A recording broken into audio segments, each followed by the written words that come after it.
Komisi Pemberantasan Korupsi menggeledah rumah Sekretaris Jenderal Partai Demokrasi Indonesia Perjuangan Hasto Kristianto.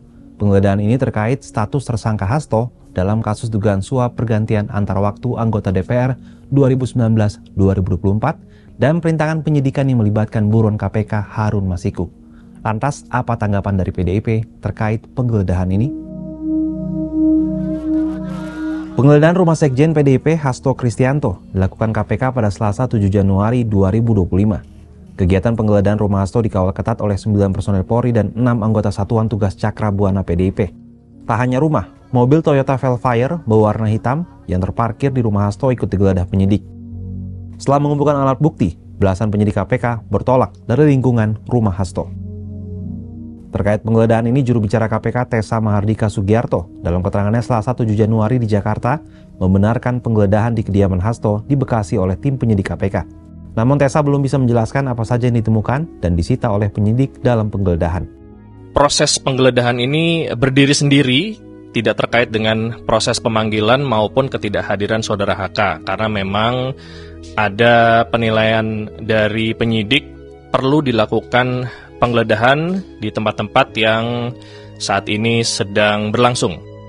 Hasto ditetapkan KPK sebagai tersangka kasus suap pergantian antar waktu atau PAW anggota DPR 2019-2024 pada 24 Desember lalu.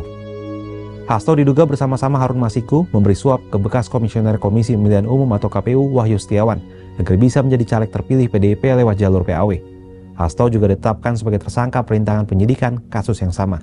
Lalu apa tanggapan dari PDIP terkait hal ini?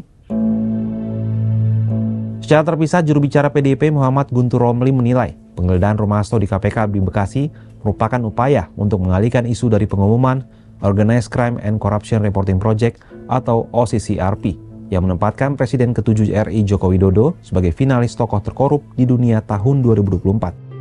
Ia pun menyebut ada portal berita yang diintimidasi agar menghapus berita terkait pengumuman OCCRP tersebut. Bahkan buzzer dikerahkan di media sosial untuk mendiskreditkan OCCRP dan pihak-pihak yang mendukung agar pengumuman OCCRP dilanjutkan oleh penegak hukum agar segera memeriksa dugaan korupsi dan pencucian uang Jokowi dan keluarganya.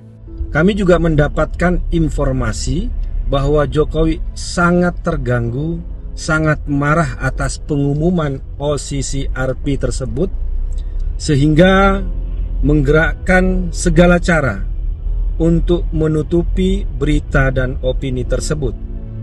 Guntur menegaskan pada prinsipnya, Hasto akan patuh terhadap proses hukum dan mengikuti prosedur. Buktinya, sebelum ini Hasto tak pernah mangkir dari panggilan KPK dan juga mengaku siap bersaksi di pengadilan.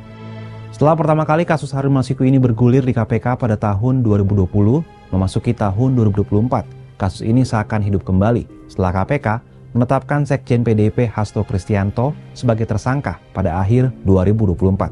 Publik tentu berharap kasus yang telah berjalan lama ini dapat segera diselesaikan tanpa kepentingan dan tekanan politik di baliknya.